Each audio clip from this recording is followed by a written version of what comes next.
انداز دیکھیے، ارشاد فرمایا والعصر، رب فرماتا ہے مجھے زمانے کی قسم ہو۔ اللہ کو بھی قسم اٹھانے کی ضرورت ہے، مالک کریم کو بھی کیا حاجت ہے کہ وہ قسم اٹھائے، لیکن تاکید کر کے بات ذہن میں اتارنے کے لیے۔ انسان کا مزاج ہوتا ہے نا، جس بات پہ قسم اٹھائی جائے اس کو انسان سمجھتا ہے زیادہ پکی ہے، تو تب انسانی کے مطابق بات کی۔ فرمایا والعصر، زمانے کی قسم ہو۔ انسان کو پیدا کرنے والا رب قسم اٹھا کے انسان کی ایک بات کرتا ہے،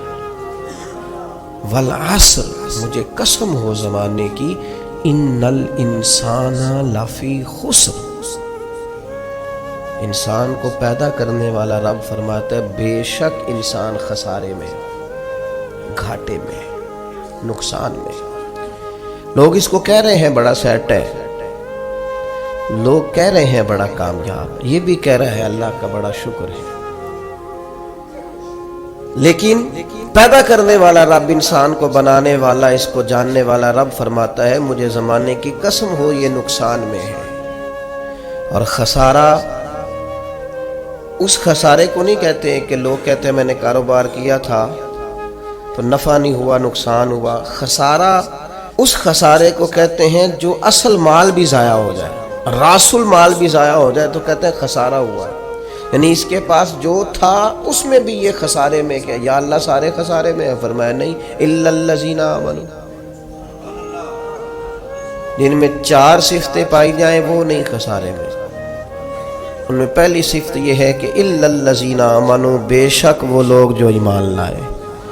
مگر وہ لوگ جو ایمان لے آئے، جن کا ایمان مضبوط ہو، جن کا عقیدہ ہو کہ اللہ ہمارا رب ہے، وہی پیدا کرنے والا ہے، وہی رزق دینے والا ہے، اسی کی تقدیر کا غلبہ ہے، رب کریم ذرے ذرے کو جانتا ہے، اللہ تعالیٰ نے جس حال میں رکھا ہے یہی حال میرے لیے بہتر ہے۔ انسان محنت پوری کرے، نتیجہ اپنے رب پہ چھوڑ دے، اسباب سارے جمع کرے، بھروسہ اپنے اللہ تعالیٰ پہ کرے، عقائد کے لحاظ سے پختہ ہو، اور پھر اس کا عقیدہ ہو کہ بعد از خدا بزرگ تو ہی قصہ مختصر، کائنات میں سب سے عرفہ والا، عظمتوں والے، شانوں والے، بلندیوں والے، رفتوں والے، کائنات کے امام، نبیوں کے امام، رسولوں کے امام، فرشتوں کے امام، محبوب مطلق اگر کوئی ہے تو جناب محمد رسول اللہ ہے صلی اللہ تعالی علیہ وسلم۔ سب سے اولا ہو اعلیٰ ہمارا نبی، سب سے بالا ہو اعلیٰ ہمارا نبی، اپنے مولا کا پیارا ہمارا نبی، اور دونوں عالم کا دھولا ہمارا نبی۔ نظریاتی پختگی حاصل ہو، عقائد پختہ ہو، ایمان میں عقائد پوری طرح داخل، عقائد اہل سنت کا پابند ہو بندہ۔ پھر ایک اور بنیادی عقیدہ ہے، اسی ضمن میں سارے عقائد آ جاتے ہیں، فرشتوں پر بھی ایمان ہو، اللہ کے تمام انبیاء پر ایمان ہو، اچھی بری تقدیر پر ایمان ہو، لیکن ایک بنیادی عقیدہ جس کو عقیدہ آخرت کہا جاتا ہے، اس پر انسان کا ایمان ہونا بڑا ہی ضروری ہے۔ اگر آخرت پر ایمان کمزور ہو جائے تو دنیا میں جتنے بھی عمل ہم کرتے ہیں یہ سارے کمزور ہو جائیں۔ یہ جو لوگ ڈپریشن میں، ٹینشن میں، انزائٹی میں چلے جاتے ہیں اور ایک بات بار بار کرتے ہیں کہ میرے ہی ساتھ ایسا کیوں ہوتا ہے، آخر بڑی ہی کوشش کے بعد میں ہی ناکام کیوں رہ گیا، تو انہیں بتایا جائے گا کہ کامیابی پتہ کیا ہے؟ لا یستوی اصحاب النار و اصحاب الجنہ، اصحاب الجنت هم الفائزون، جنتی اور جہنمی برابر نہیں ہے، کامیاب وہ ہیں جنہیں اللہ تعالیٰ نے اصحاب جنت بنایا ہے۔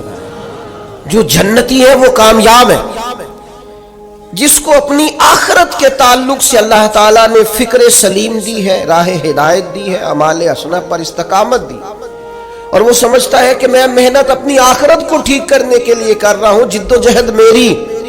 اپنی قبر کے لیے، حشر کے لیے، آخرت کے لیے۔ آخرت پر جس بندے کی توجہ ہے وہ بندہ کامیاب ہے۔ اس لیے دنیا میں اگر دنیاوی طور پر کوئی ناکامی آ بھی جائے تو کوئی اتنی بڑی ناکامی نہیں ہے، اس لیے کہ اصل کامیابی آخرت کی کامیابی۔ تو عقائد مضبوط ہو، اور پھر عقائد اہل سنت کی پابندی اس کے پاس موجود ہو، نہ رفض کی طرف اس کا رجحان ہو، نہ خارجیت کی طرف اس کا رجحان ہو، اس کے نظریات ستھرے ہوں، اجلے ہوں، خوبصورت ہوں، وہ رسول پاک کی ذات گرامی کی پوری غلامی کرنے والا وہ شخص، تو اس کے نظریات اعلیٰ ہوں، اور اس کے بعد وعامل الصالحات، نیک اعمال کرے، اپنی زندگی میں اعمال حسنہ پر توجہ دے۔ ہم سب لوگوں کو اللہ ماشاءاللہ آج کل فیمس ہونے کا شوق لگ گیا ہے، مشہور ہونا چاہتے ہیں، اور ہماری نوجوان نسل کا تو یہ حال ہے اللہ ماشاءاللہ کہ وہ کوئی بھی طریقہ اختیار کریں گے، انہوں نے فیمس ہونا ہے۔ بعض اوقات بعض لوگوں کو دیکھ کر ان کا لباس، ان کا حلیہ اتنا خوبصورت اور چہرہ اتنا نرالا، لیکن وہ اپنی شہرت کے لیے جو ویڈیو بنا رہے ہیں وہ اتنی خطرناک کہ وہ جو ایک تو ہے اسلامی وزاداری، ایک ہے کہ انسان کی کرامت، بحیثیت انسان بھی فضیلت رکھتا ہے، اس پر بھی وہ چیز پوری نہیں اترتی، لیکن ہمیں شہرت چاہیے، کسی بھی طریقے سے لوگ مشہور ہونا چاہتے ہیں، وہ ملاقاتیں کرتے ہیں، وہ لائیو ہوتے ہیں، وہ ایسے شخص سے ملتے ہیں جس کی شہرت زیادہ ہو، ذرا میری فوٹو آ جائے، ذرا 30 سیکنڈ کی ویڈیو آ جائے، تو ٹھیک ہے شہرت ہو سکتی ہے، کوئی ایسا مسئلہ نہیں۔ اور پھر ایک اور طلب، وہ طلب انسانی ضرورت بھی ہے، ایک طلب ہوتی ہے مجھ سے پیار کیا جائے، میں چاہا جاؤں،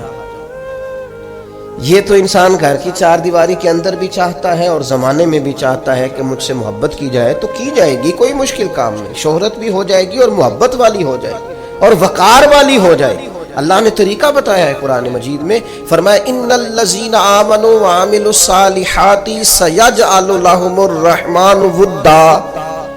بے شک وہ لوگ جو ایمان لائے اور جنہوں نے نیک اعمال کیے، رحمان لوگوں کے دلوں میں ان کی محبت پیدا فرما دے گا، آپ پیارے ہو جائیں گے، لوگ آپ سے محبت کریں گے۔ لیکن اگر آپ یہ چاہیں کہ میں اللہ کا نافرمان رہوں اور لوگ میرے فرما بردار رہیں، یہ کیسے ہو سکتا ہے؟ تو ممکن ہی نہیں ہے نا میرے عزیز۔ نبی اکرم نور مجسم صلی اللہ تعالی علیہ وسلم نے فرمایا، میرے پیارے نبی کریم علیہ السلام فرمانے لگے، جب تو اللہ کی نافرمانی کرتا ہے نا، تو پھر جس نے تیری فرما برداری کرنی ہوتی ہے وہ تیری نافرمانی کرتا ہے۔ یہ جو شکایت کرتے ہیں نا، ایک باریک پہلو کی طرف توجہ کرا رہا ہوں، سب لوگ ایسے نہیں ہوتے، بیٹا تو جناب نوح کا بھی نافرمان نکل آیا علیہ السلام، سب تو ایسے نہیں ہوتے، لیکن میں اپنے بعض دوستوں کی تربیت کے لیے بات عرض کرتا ہوں کہ یہ جو ہم کہتے ہیں میری اولاد بھی نافرمان ہو گئی اور شاگرد بھی نافرمان ہو گئے اور جن کو میرے ماتحت بات ماننا چاہیے تھی وہ بھی نافرمان ہو گئے، تو ایک باریک بات پر غور کریں۔ کریم محبوب علیہ السلام فرماتے ہیں جب تو اللہ کا نافرمان ہے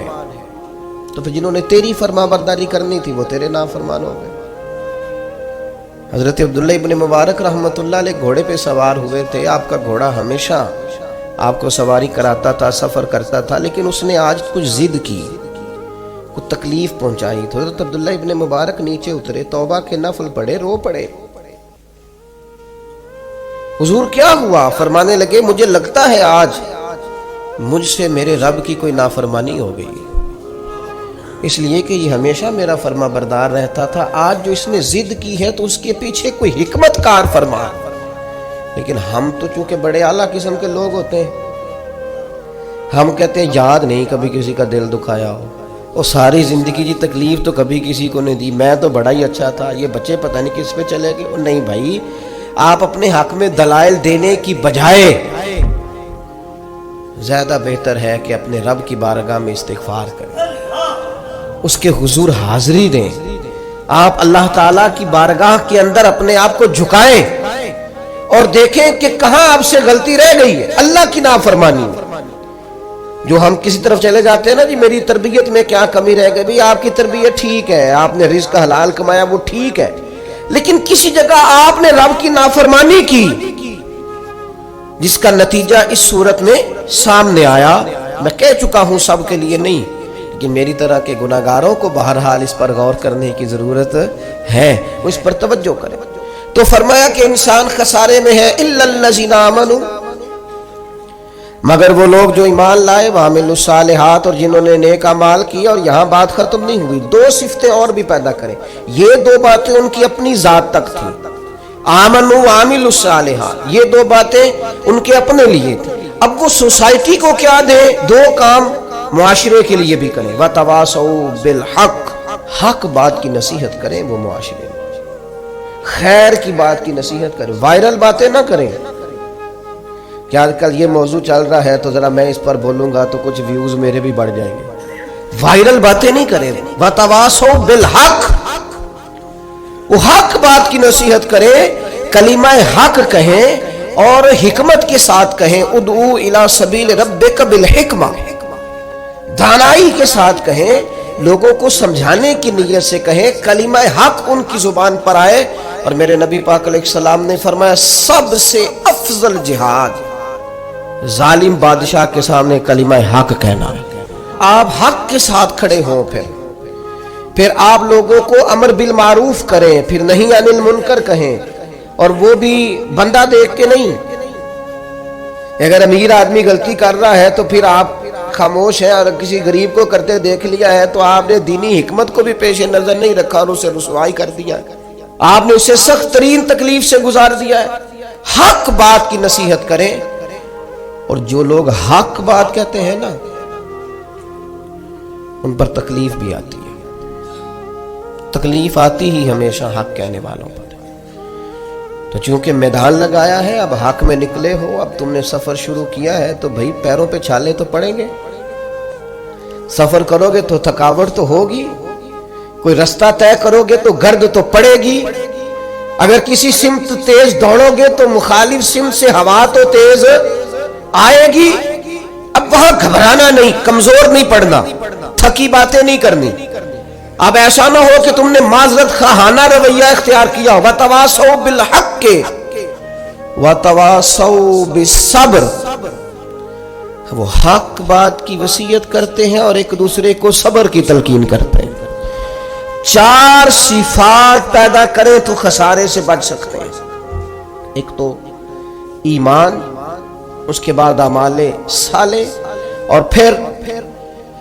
حق بات کی وصیت، لوگوں کو حق کا سبق۔ حضرت باجزید بستامی رحمت اللہ علیہ فرمایا کرتے تھے امر بالمعروف اور نہی عن المنکر نے ہمارا تو دوست ہی کوئی نہیں چھوڑا، جو کہ ہم سمجھاتے تھے، قائل کرتے تھے تو ناصحہ مت کر نصیحت دل میرا گھبرائے ہے، اس کو دشمن جانو اپنا جو مجھے سمجھائے ہے۔ اور کسی شاعر نے کہا تھا بہکانے والے سب تمہارے یار ہو گئے اور سمجھانے والے مفت گناہگار ہو گئے، جو سمجھاتے تھے، قائل کرتے تھے، وہ تمہیں اچھے نہیں لگتے تھے۔ یہ مجھے ناصحہ مت کر نصیحت دل میرا گھبرائے، اس کو دشمن جانو اپنا جو مجھے سمجھائے ہے، تو سمجھاتا ہے مجھے اچھا نہیں لگتا، تو نے خیر کی بات کر دی لہذا مجھے اچھا۔ ہم تربیت کے میدان میں اور بالخصوص اپنے حق میں سچی بات سننے کو تیار نہیں ہوتے۔ وَتَوَاصَوْا بِالْحَقِّ وَتَوَاصَوْا بِالصَّبْرِ، قرآن کہتا ہے کہ مومن کی شان یہ ہے کہ وہ حق کی تاکید کرتا ہے، کلمہ خیر ادا کرتا ہے، وہ کہہ دیتا ہے حق، اگرچہ وہ کسی کے لیے وقتی طور پر تکلیف کا باعث ہو، لوگ سمجھے کہ تکلیف ہوئی ہے لیکن وہ تو کلمہ حق ہے۔ اور پھر یہ مت سمجھے کہ آپ حق کے رستے پہ چل رہے ہیں تو آپ یہ محسوس کریں گے کہ ساری دنیا آپ کی تائید ہی کرے گی۔ بڑے لوگ تائید کرتے ہیں، پیار کرنے والوں کی بھی تعداد گنی کوئی نہیں جا سکتی، انہیں بھی شمار کیا جا سکتا نہیں، لیکن یہ نہیں ہو سکتا کہ کل دنیا ہی آپ کی تعریف کرے۔ ایک بات ہمیں بڑا پریشان کرتی ہے، مجھ پر فلانا تنقید کر رہا ہے، تو کیا پریشانی ہے آپ کو؟ کیا سمجھتے ہیں آپ اپنے آپ کو؟ ہمت ہونی چاہیے تنقید سننے کی۔ ساری زندگی ہم اپنے بچوں کو پیس کے رکھ دیتے ہیں کہ پتر فلانا کام نہ کریں لوگ کی آکھن گے، تو وہ نہیں کرتا تو پھر لوگ ولی مان لیتے ہیں بچے کو۔ کبھی اپنے بچوں کو اس اذیت سے نہ گزارنا کہ لوگ کیا کہیں گے، ہاں انہیں کہنا پتر وہ کام کرنا جس سے اللہ راضی ہو، وہ کام کرنا جس سے اللہ راضی ہو۔ انہیں سمجھانا کہ بیٹا یہ کام نہ کرنا، اس سے اللہ کی نافرمانی ہوتی، لیکن آپ انہیں اس پریشر میں نہ لائیں کہ لوگ کیا کہیں گے۔ آپ لوگوں کے سامنے اپنا آپ کلیئر کرنا چاہتے ہیں، ہاں یہ حضور نے ضرور فرمایا ہے کہ تہمت والی جگہ سے بچو، بلا وجہ ایسا کام نہ کرو جس پر تمہارے لیے بحث کا دروازہ کھلے۔ باقی ساری زندگی لوگوں کو وضاحتیں نہ دیں، اپنے رب کی بارگاہ میں اپنے آپ کو صاف رکھیں، ضمیر کی عدالت میں اپنے آپ کو سرخرو کریں،